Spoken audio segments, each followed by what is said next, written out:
എന്താ വില? വില നോക്കിയിട്ട് കാര്യമുണ്ടോ? ആവശ്യങ്ങളൊക്കെ നടക്കണ്ടേ?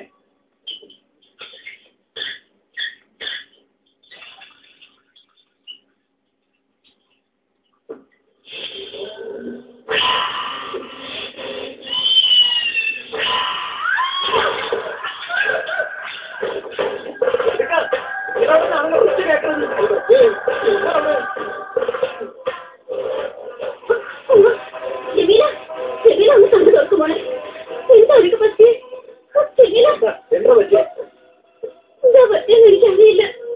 എന്നോട് കേട്ട് ഞാൻ ഇവിടെ വന്ന് നോക്കിയപ്പോ ഇങ്ങനെ കിടക്ക. ആശുപത്രിക്കൊണ്ടോ? മോളെ ജമീല, മോളെ ജമീല, ജമീല, മോളെ എന്താ മോളെ?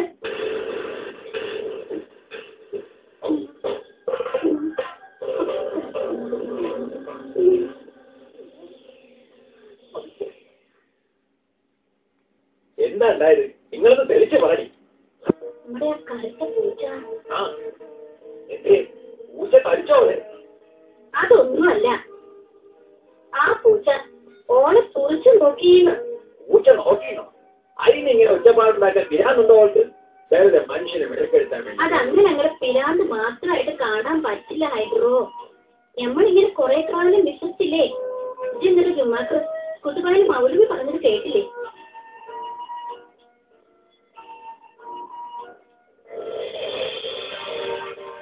കറുത്ത പൂച്ച, കറുത്ത നായ, ഒട്ടകം ഒക്കെ ശൈത്താനാണ്.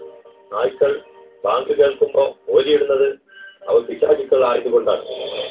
അതിന് മൗലവി അങ്ങനെ പറഞ്ഞെന്നുള്ളത് ശരിയാ. പക്ഷെ ജമീലാറ്റെന്തിനാ കുറിച്ച് പറഞ്ഞേ? നല്ല തമാശ. അതിനിപ്പോ പ്രത്യേകിച്ച് കാരണം വരുന്നുണ്ടേനാ. ഇന്നലെ പാലുപാത്രം കഴിക്കുന്നില്ല തിളച്ച വെള്ളം ശ്രദ്ധയില്ലാണ്ട് പുറത്തേക്ക് ഒഴിച്ചതാ. എനിക്കിപ്പോ തോന്നുന്നത് അത് കുഴപ്പമായിന്നാ.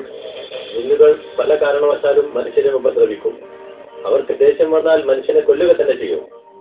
ചില സന്ദർഭങ്ങളിൽ ജിന്നുകൾക്ക് പരിക്കേൽക്കാനിടയുണ്ട്. നാം മേശ വലിച്ചിടുമ്പോൾ ശ്രദ്ധിക്കണം. നമുക്ക് കാണാനാവാത്ത ജിന്നുകൾ അതിനിടയിൽ കുടുങ്ങിപ്പോകാനിടയുണ്ട്. ചുടുവെള്ളം പുറത്തേക്ക് ഒഴിക്കുമ്പോഴും കല്ലെറിയുമ്പോഴും വടി വീഴ്ത്തുമ്പോഴുമൊക്കെ ജിന്നുകൾക്ക് പരിക്കേൽക്കാൻ സാധ്യതയുണ്ട്. ഇത് നമ്മൾ മനഃപൂർവ്വം ചെയ്തതാണെന്ന് കരുതി ജിന്നുകൾ നമ്മെ അറ്റാക്ക് ചെയ്യും. മൗലവിന്റെ അടുത്ത് ഒന്ന് പോയിട്ട് വാ.